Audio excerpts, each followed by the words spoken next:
4 ವೇದಗಳು ಋಗ್ವೇದ, ಯಜುರ್ವೇದ, ಸಾಮವೇದ, ಅಥರ್ವಣ ವೇದ. ಇದು 4 ವೇದಗಳು ಅಂತ ಹೇಳ್ತಾರೆ. ಅದರಲ್ಲಿ ಋಗ್ವೇದ ಹೇಳಿಕೆಯಲ್ಲಿ ಪರಮಾತ್ಮನು ನಿರಾಕಾರ, ನಿರ್ಲಿಪ್ತ, ಕಣ್ಣಿಗೆ ಅಗೋಚರ. ಅಂದ್ರೆ ನಿರಾಕಾರ, ಸ್ಥೂಲ ಸೂಕ್ಷ್ಮವಲ್ಲದ, ಆಕಾರವೇ ಇಲ್ಲದವ, ನಿರ್ಲಿಪ್ತ, ಯಾವುದರ ಬಗೆಗೂ ಆಸಕ್ತಿ ಇಲ್ಲದವ ಮತ್ತು ಅನಾಸಕ್ತಿಯೂ ಇಲ್ಲದವ. ಅಂದ್ರೆ ಆಸಕ್ತಿನೂ ಇಲ್ಲ, ಅನಾಸಕ್ತಿನೂ ಇಲ್ಲ ಅನ್ನೋದನ್ನ ಹೇಳಿದ್ದಾರೆ. ದೋಷರಹಿತನಾಗಿ ಚಿತ್ತ ಚತುಷ್ಟಯದಿಂದ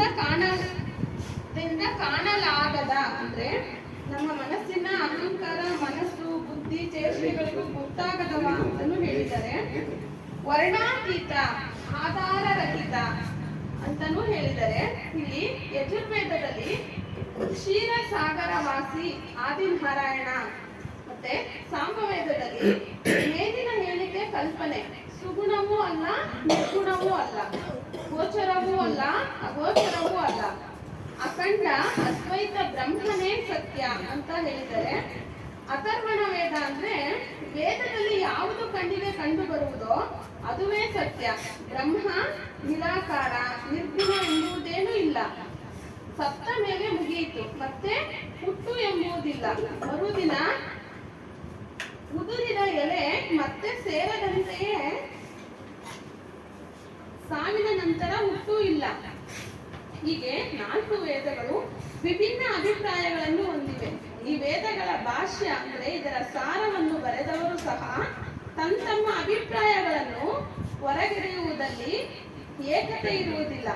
ಇದರಲ್ಲಿ ಮೊದಲು ಶಂಕರಾಚಾರ್ಯ, ಶರಣಾಚಾರ್ಯರು, ರಾಮಾನುಜಾಚಾರ್ಯರು, ದಯಾನಂದ ಸರಸ್ವತಿ, ಜೈನಿ ಆತ್ಮಾರಾಮರು, ರಾವಣ, ಮೋಕ್ಷ ಮೂಲರು, ವಿಲನ್ಸ್ ಮುಂತಾದವರೇ ಅಲ್ಲದೆ ಇನ್ನೂ ಹಲವರು ವೇದಗಳಿಗೆ ಭಾಷ್ಯ ಬರೆದಿದ್ದಾರೆ.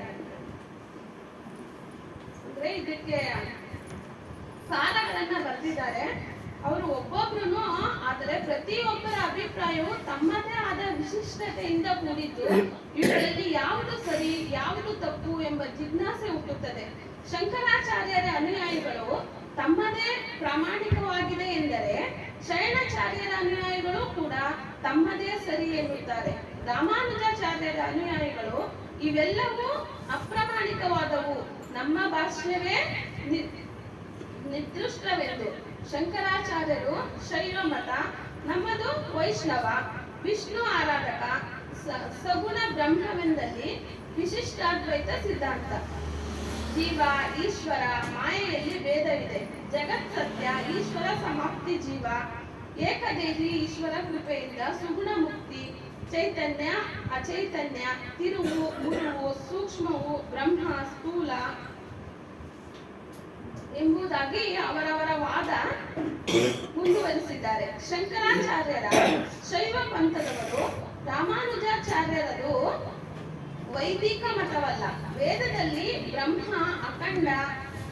ಬ್ರಹ್ಮಾಖಂಡ ಅದ್ವೈತ ಅಭೇದವಾದುದಾಗಿದೆ. ಬ್ರಹ್ಮ ಸತ್ಯ, ಜಗತ್ ನಿತ್ಯ, ಬ್ರಹ್ಮಜ್ಞಾನವಾದ ದ್ವೈತ, ಜಗತ್ತು ಕಾಣದು ಎಂದು ಹೇಳುತ್ತಾರೆ. ಹೀಗೆ ಒಬ್ಬೊಬ್ಬರ ಬಾಹ್ಯವನ್ನು ಮತ್ತೊಬ್ಬರು ಖಂಡಿಸುತ್ತಾರೆ. ಇನ್ನೂ ಕೆಲವರು ಆರ್ಯ ಸಮಾಜ ಸ್ಥಾಪಕರು, ದಯಾನಂದ ಸರಸ್ವತಿಗಳು ತಮ್ಮ ಪಂಥಕ್ಕೆ ಅನುಸಾರವಾಗಿ ಬಾಹ್ಯ ಬರೆದಿದ್ದಾರೆ. ಅವರು ಬೇರೆಲ್ಲಾದರದ್ದು ತಪ್ಪು ಎನ್ನುವರು. ದಯಾನಂದ ಅನುಯಾಯಿಗಳು ಶೈವರಿಗೆ ವೇದದ ಅರ್ಥವೇ ತಿಳಿಯದು, ಅದನ್ನು ತಿರುವು ಮುರುವು ಮಾಡಿ ಸತ್ಯವನ್ನು ಗ್ರಹಿಸೇ ಇಲ್ಲ ಎಂದು ಹೇಳುತ್ತಾರೆ. ಹೀಗೆ ಒಬ್ಬೊಬ್ಬರು ಖಂಡನೆ ಮಾಡಿ ತಮ್ಮದೇ ಸರಿ ಎಂದು ತಮ್ಮ ವಾದಗಳನ್ನು ಮಂಡಿಸುವವರೇ ವಿನಃ ಸತ್ಯವನ್ನು ಯಾರು ಸರಿಯಾಗಿ ಗ್ರಹಿಸುವ ಮನಪಕ್ವತೆಯನ್ನು ಪಡೆದಂತೆ ಕಾಣಲಿಲ್ಲ. ಒಂದು ವೇಳೆ ವೇದಗಳನ್ನು ಬರೆದವರೇ ಅದರ ಬಾಹ್ಯವನ್ನು ಬರೆದಿದ್ದರೆ ಇತರರಿಗೆ ಬಾಹ್ಯ ಬರೆಯುವ ಅವಶ್ಯಕತೆಯೂ ತಮ್ಮದೇ ಸರಿ ಎಂಬ ನಿಲುವಿದು ಕೂಡ ಹಲವರು ಕಚ್ಚಾಡುತ್ತಿರಲಿಲ್ಲ, ಅಗತ್ಯವೂ ಇರಲಿಲ್ಲ. ಅಲ್ಲದೆ ಯಾವ ಉದ್ದೇಶ ಸಾಧನೆಗಾಗಿ ವೇದಗಳ ಅವತರಣಿಕೆಯಾಯಿತೋ ಹಾಗೂ ವೇದಗಳ ಬಗೆಗಿನ ಸಂಪೂರ್ಣ ತಿಳುವಳಿಕೆ ಇದ್ದು ವೇದಗಳನ್ನು ಬರೆದವರೇ ವೇದದ ಬಾಹ್ಯವನ್ನು ಬರೆದಿದ್ದರೆ ಅದು ನಿರ್ದಿಷ್ಟವಾಗಿದ್ದು ಎಲ್ಲಾ ಮಾನ್ಯತೆ ಪಡೆಯುತ್ತಿತ್ತು. ಈಗಲೂ ಕೆಲವರು ಕಠಿಣ ಗೂಢಾರ್ಥವುಳ್ಳ ಗ್ರಂಥ ರಚನೆ ಮಾಡುವರು. ಅದನ್ನು ಪಂಡಿತರು ಒಳ್ಳೆಯದೆನ್ನುತ್ತಾರೆ. ಪಂಡಿತರು ಅರ್ಥ ಮಾಡಿಕೊಂಡು ಪಾಮರರು ಅರ್ಥ ಮಾಡಿಕೊಳ್ಳಲಾಗದೆ ತಮ್ಮದೇ ಆದ ಅಭಿಪ್ರಾಯವನ್ನು ಹೊಂದುವ ಅಪಾಯ ಉಂಟು. ಹೇಗೆಂದರೆ ಬ್ರಾಹ್ಮಣ ಪಂಡಿತ, ಮುಸ್ಲಿಂ ಮತ್ತೆ ವರ್ತಕ ಅಂದ್ರೆ ಪೈಲ್ವಾನ್, ಹೀಗೆ 4 ಜನ ಒಂದು ದಾರಿಯಲ್ಲಿ ಪಯಣಿಸುತ್ತಿದ್ದರು. ಮಾರ್ಗ ಮಧ್ಯದಲ್ಲಿ ಮರದ ಮೇಲಿನ ಪಕ್ಷಿಯೊಂದು ಕೂಗಿತು. ಪಕ್ಷಿ ಕೂಗುತ್ತಿರುವ ಅರ್ಥವೇನೆಂದು ಅವರಲ್ಲಿ ಮಾತು ಬೆಳೆದಾಗ ಪಂಡಿತ ಹೇಳ್ತಾನೆ, ಸೀತಾರಾಮ ದಸರಥ ಎನ್ನುತ್ತಿದೆ ಎಂದು. ಮುಸ್ಲಿಂ ಕಾಜಿ ಹೇಳ್ತಾನೆ, ಕಫೀರನಾದ ನಿನಗೇನು ತಿಳಿಯುತ್ತದೆ? ಈ ಪಕ್ಷಿಯು ಖುದಾ ತೇರಿ ಖುದಾರತ್ ಅಂದರೆ ಎಲ್ಲವೂ ನಿನ್ನ ಮಾಯೆ ಎನ್ನುತ್ತಿದೆ ಎಂದು ಹೇಳುತ್ತಾನೆ. ವರ್ತಕ ಹೇಳ್ತಾನೆ, ಹಾಗಲ್ಲ, ಅದು ತೇವು ಮಿರ್ಚ್ ಅದಾರಕ್ ಅಂದ್ರೆ ಎಣ್ಣೆ, ಮೆಣಸು, ಶುಂಠಿ ಎನ್ನುತ್ತಿದೆ. ಜಟ್ಟಿ ಹೇಳ್ತಾನೆ, ನೀವೆಲ್ಲ ಮೂರ್ಖರು. ಆ ಪಕ್ಷಿಯು ಕೂಗನ್ನು ಸರಿಯಾಗಿ ತಿಳಿಯಲಿಲ್ಲ, ಅದು ದಂಡಮದ್ದರ್ ಕಸಾರತ್ ಎನ್ನುತ್ತಿದೆ ಎಂದು ಹೇಳುತ್ತಾನೆ. ಅವರಲ್ಲಿ ಜಗಳ ಪ್ರಾರಂಭವಾಗಿ ಜಟ್ಟಿಯಾದವನು ಮೂವರನ್ನು ಒಡೆದು ಕೆಡವಿ ತನ್ನ ದಾರಿ ಹಿಡಿದ. ಸತ್ಯ ಅರಿಯುವ ಪ್ರಯತ್ನ ಮಾಡದೆ ತಮ್ಮ ಅಭಿಪ್ರಾಯವೇ ಸರಿ ಎಂದು ಅಹಂಕಾರದಿಂದಾಗಿ ಜಗಳ ಮಾಡಿಕೊಂಡು ಕಡೆಗೆ ಬಲಿಷ್ಠನು ದುರ್ಬಲರನ್ನು ಸದೆ ಬಳಿದು ತಮ್ಮ ವಾದವನ್ನು ಪ್ರತಿಷ್ಠಾಪಿಸುತ್ತಾನೆ. ಹಾಗಾದರೆ ನಮಗೆ ಯಥಾರ್ಥ ತಿಳಿಯಬೇಕು. ಇದರ ಬಾಹ್ಯಕಾರರ ಅಭಿಪ್ರಾಯವು ಮೇಲಿನ ಸಂದರ್ಭಕ್ಕಿಂತ ಭಿನ್ನವೇನೂ ಅಲ್ಲ. ವೇದಗಳನ್ನು ತಮಗೆ ತೋಚಿದ ತಮ್ಮ ಬುದ್ಧಿಗೆ ತಕ್ಕಂತೆ ಅರ್ಥೈಸುತ್ತಾರೆಯೇ ಹೊರತು ಯಥಾರ್ಥವನ್ನು ಮನಗಂಡು ಯಥಾರ್ಥವನ್ನು ಬರೆದಿಟ್ಟಿದ್ದರೆ ಜನತೆಗೆ ಪ್ರಯೋಜನವಾಗುತ್ತಿತ್ತು. ಆದರೆ ದುರಾದೃಷ್ಟ, ಅವರು ಸತ್ಯವನ್ನು ತಿಳಿಸಲಿಲ್ಲ. ಆದರೂ ಚಿಂತೆ ಇಲ್ಲ, ಪಾರಕ್ಕೆ ವಿಚಾರವಂತರಿರುತ್ತಾರೆ. ಅವರು ಸತ್ಯ ಅಸತ್ಯಗಳನ್ನು ತಿಳಿಸಿದವರಾಗಿದ್ದು ಸರಿಯಾಗಿ ಪರೀಕ್ಷಿಸಿ ನಮಗೆ ಯಥಾರ್ಥವನ್ನು ತಿಳಿಸುತ್ತಾರೆ. ಇದನ್ನು ಸತ್ಸಂಗದ ಮೂಲಕ ತಿಳಿ ಎಂದು ಗುರುಗಳು ತಿಳಿಸುತ್ತಾರೆ. ಈ ಚಿಂತನೆಯನ್ನ ಇಲ್ಲಿಗೆ ನಿಲ್ಲಿಸ್ತಾ ಇದ್ದೀನಿ. ಸದ್ಗುರು ದೇವ.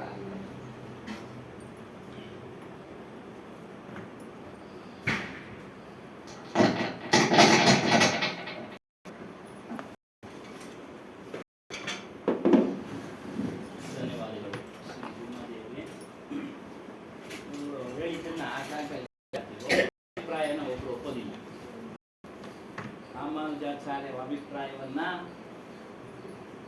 ಮಧ್ವಾಚಾರ್ಯರು ಶಂಕರಾಚಾರ್ಯರು ಒಪ್ಪಲಿಲ್ಲ. ಶಂಕರಾಚಾರ್ಯ ಅದ್ವೈತ ಸಿದ್ಧಾಂತವನ್ನ ಮಧ್ವಾಚಾರ್ಯ ಒಪ್ಪಲಿಲ್ಲ.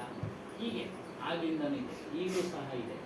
ಅವ್ರ ದೇವರು ಇವ್ರು ಒಪ್ಪಲ್ಲ, ಇವ್ರ ದೇವರು ರಾಮನ್ನ ಕೃಷ್ಣ ಒಬ್ಬದವ್ರು ಒಪ್ಪಲ್ಲ, ಕೃಷ್ಣ ಒಬ್ಬರು ರಾಮನ ಒಪ್ಪಲ್ಲ. ಇವರಿಬ್ಬರನ್ನು ಶೈವ ಒಪ್ಪಲ್ಲ.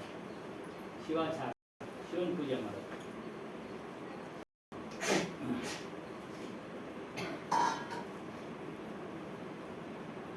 ಪೂಜ್ಯರು ಪ್ರಕಾಶಗಳಾದಂಥ ಸದ್ಗುರು ಹನುಮಾನ್ದಾಸ್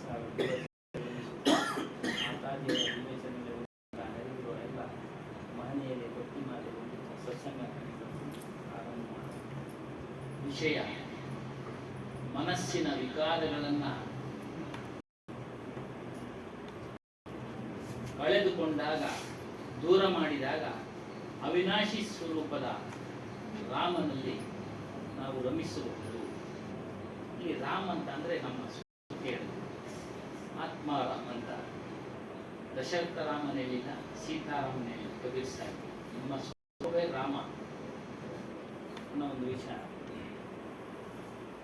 अब कहूँ राम नाम अविनाशी हरि छोड़ छोड़ी जियरा कतुह ना जा जहाँ जाऊँ ना हो पता अब जनी जरब समू जीर विष संग राम नाम लायसु लिन्ना भृंगी कीट समुजी लिन्ना बहु आसु गुरुआ के भारी जिय जतन जो देखो विचार मन की बात है हरि विकार ते नहीं सूझे वालना पार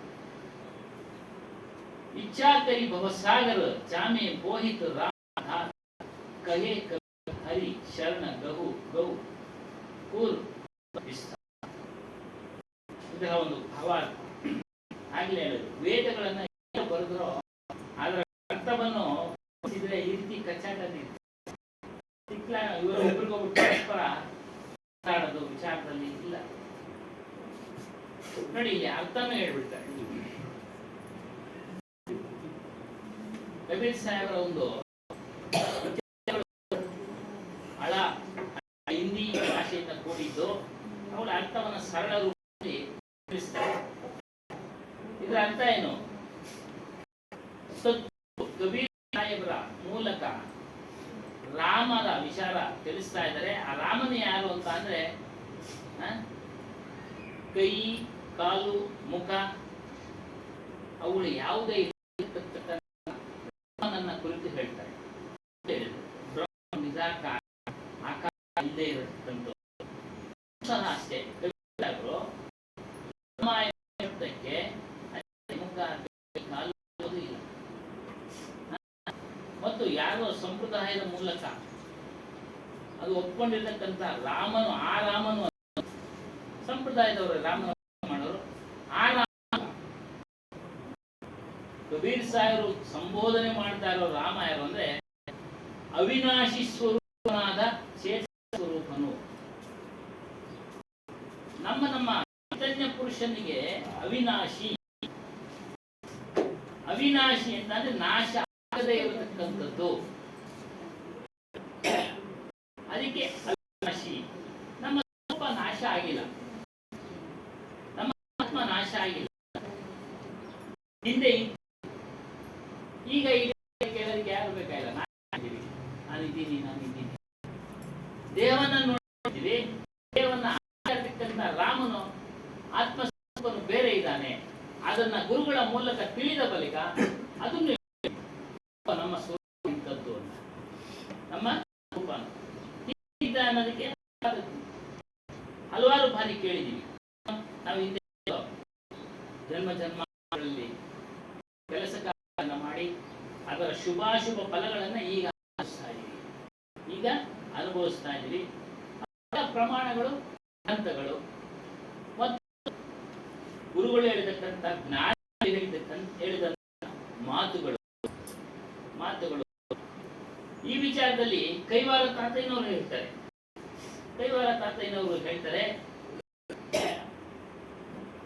ಮನುಷ್ಯನ ತಾನು ಮಾಡಿದ ಕರ್ಮಕ್ಕೆ ಅನುಗುಣವಾಗಿ ಫಲಾಫಲಗಳನ್ನು ಪಡೆಯುತ್ತಾನೆ.